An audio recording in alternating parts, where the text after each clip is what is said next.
Hello, and welcome to The Bad Spot. My name is Matt Risby, and I'm following up last week's How to Play video with some top tips for playing Ironsworn that will hopefully help new players on their quests.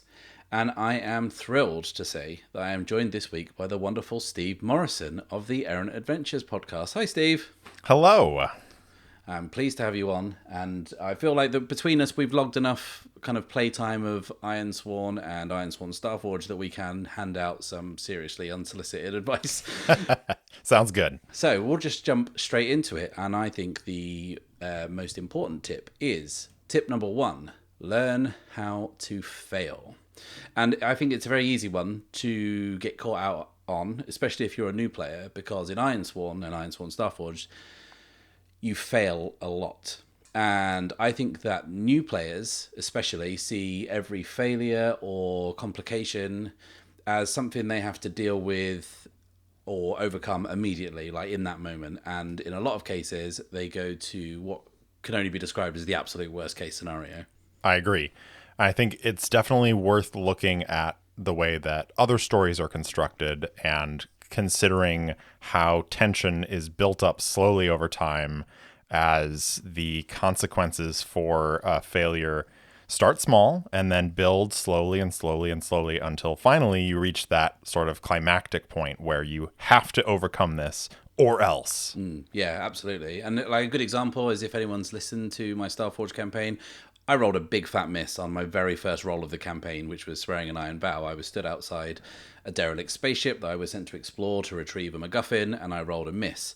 I was in this hostile environment. My character could have easily been attacked by a monster, or something from my past could have turned up to really complicate things. But what I actually did was, all through experience, if I'd have done this as a first-time player, I would have got this terribly wrong. But what I did was, I just established that someone else had got there before me. I didn't know who they were or what it was. It was just a complication that informed every single decision I had to make from then on. It made it narratively complicated, not mechanically complicated. You just shouldn't punish yourself constantly for misses. You're trying to make the story more interesting, and you do that with complications to overcome.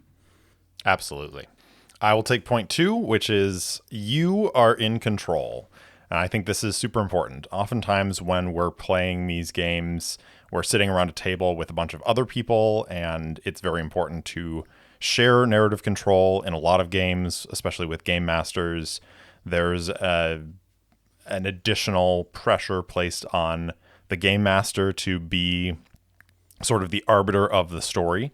But when you're playing solo, you are in control of the action. And that means you're in control of what your character does, and you're in control of what the world does. And don't be afraid to take that control and use it to further the story. And I think that's the important thing, is the story is so key, and you can really dial into a story and into a character, and don't be afraid to just move on to the next thing. Don't feel like you have to follow every rule. You don't have to follow every oracle roll.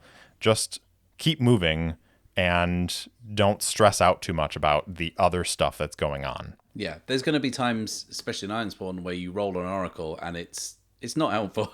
It's not particularly clear what you're doing. Just take your time, or re-roll it, or ignore it. Or one thing I do is if I'm ever rolling on the action or theme oracle, say I roll like a 41 or something, and if it doesn't make any sense, I just look at the next oracle. And what does 41 say on that one? Look at the next one. And if nothing, it's at least made you think about what you want to do. And if none of those things make sense, make your own thing up. Take your time. It's absolutely fine. Like Steve says, you are completely in control. You've got no one else to fall back on in the solo experience anyway. So yeah, just trust yourself to move the story forward. Yeah, and I definitely had multiple instances where you don't hear this in my podcast because I edit it out, but I go through 2 or 3 or 4 action and theme rolls before I get something that really sticks. And that was the hardest thing to learn, was don't get locked into that first one. Just move on. Yeah, and it is just a prompt. It's not a hard iron codified rule you have to follow. It's just a prompt, so use it as such. Exactly. Okay, tip number 3 is keep checking in on your truths. And when I say that, I mean the truths that you establish during the world building exercise that you do at the start of a campaign. I don't think it hurts at all to kind of every other session or every few sessions just keep checking back and seeing the details of the world you created, because there's a lot. I think there's 14 in Starforged. I think, is it 14 maybe? Yes. There's a lot there. So, you might forget the state of law and order in your galaxy. You might forget what the role of magic or religion is, any of those things. And whilst you shouldn't be beholden to all those things strictly, it's nice between sessions when maybe you are having some idle thoughts about what you're going to do in the next session to remind yourself of what's going on in your world, because then when you come to a point where you've forgotten what's going on and you ask the oracle, it could just jog you into action and kind of folding in some of those things you established into world building into this next session. And I would say, as a kind of counterpoint to that too, don't be afraid to break your truths. In my show, I started off with a truth that AIs were very rare and controlled by, powerful families. And I had AIs throughout the entire game because I just got super interested in them.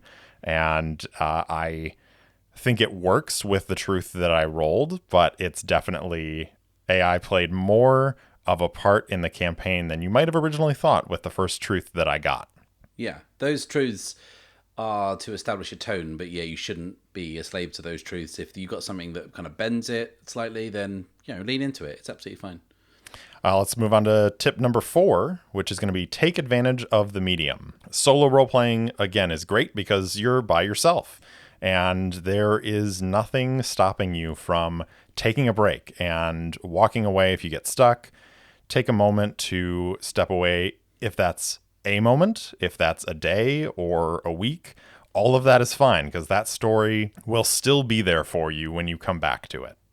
Yeah, and it's especially like what we're doing, we're kind of recording an actual play. That's kind of in inverted commas, because if people actually listen to the entire actual play of one of my sessions, I think one time I cut out 18 minutes of me scratching my head, staring at an oracle, trying to think of what to do. I've stopped recording and come back the next day. I've taken the dog for a walk. I've gone to think about it. Like, you're not... I think when you're sat around the table, if you're playing Ironsworn co-op, it's a bit easier because you can kind of bounce ideas off people. But if you're on your own, it doesn't matter. Just take your time, figure it out, and come back to it with fresh eyes. Absolutely. Okay, tip number 5 is join the dots. And by that I mean that always try to be looking for a way to link the seemingly random things that are thrown up by oracles in the story. And I don't mean all the time. You shouldn't be just constantly hammering square pegs into round holes. But you'd be surprised how easy it is to tie things together that can add depth to what might appear on the surface to be a series of random events and encounters. I'll give you an example. I ran a co-op Ironsworn campaign with my friend Tom, and one of the first things that happened, we rolled up an encounter with a couple of bandits. We ran into them, we had a bit of fisticuffs, and then we moved on. Then later on our expedition, we ran into a kind of a war band. It was kind of like a military war party who were around. And we kind of stopped to talk about, what this was and what it could mean. And we said, well, what about if those bandits that we ran into earlier, like in the last session, what if they were deserters from this war band? And then we were like, well, why did they desert? And then, what's the dynamic in the power here? And then all of a sudden, we'd established very simply by linking these two events together, we'd established a power dynamic. We'd established a little bit of context about the conflict that was happening, in which totally informed the world that we were playing in. And it's quite easy to link a couple of things together, and you maybe don't even have to link them to events that have happened, just link them to something in your truths maybe, then you suddenly add a lot of depth and richness to the world you're playing in. Yeah, it's very true. I mean, it is so easy to take the random little bits that are floating around that come up throughout the story and tie them all together. I have a similar but different example of in my first expedition, I randomly rolled up and came up with this ascendant artifact that my character comes across as he's journeying to try to find Lodestar. Couldn't get through to it because there was an impenetrable shield. And so I was like, oh, all right, well, I'll move on and continue with my expedition.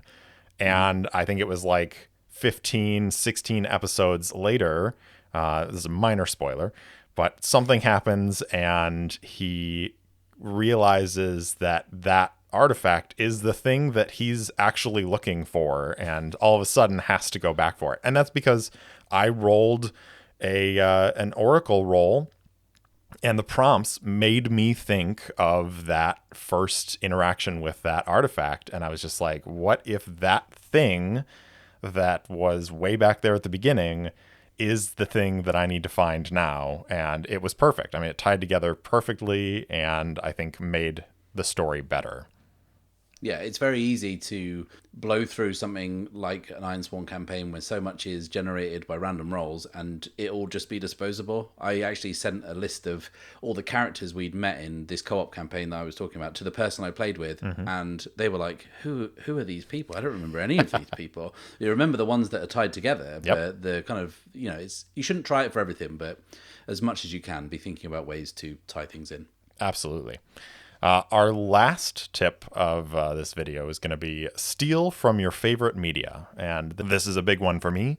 And it's something that I think is important even beyond solo gaming. But specifically for solo gaming, take the things that you love, the stories, the media, and steal from them and put them in your game.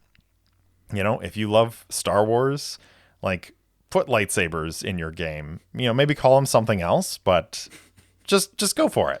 Like, take them and use the ideas that other stories have given you, because that's what storytelling is. It's, all taking all of the human experience and porting it into this fiction. There are little bits that you can use from other stories to enhance and really make your enjoyment of your story just ratchet up.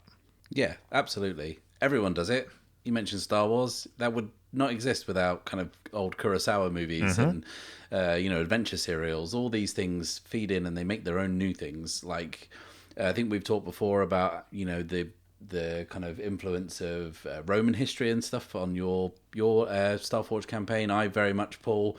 It's not obvious, I think, in my campaign, which I'm happy about. No one has particularly picked it up, but mine is very much takes a lot of influence from hard-boiled detective stories and kind of film noirs where, a main character is very much in wildly over their head with lots of different factions kind of competing. I always think about something like Red Harvest or Miller's Crossing as the kind of the more modern version of that.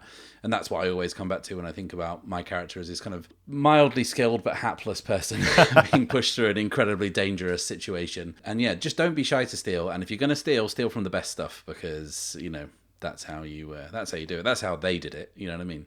Exactly. Yeah. Okay. I think that's it from us. Have you got any tips for beginners? Why don't you stick them in the comments down below, and make sure, of course, to like, subscribe, and click the little bell icon to be notified of when my campaign resumes, which is in 1 week's time.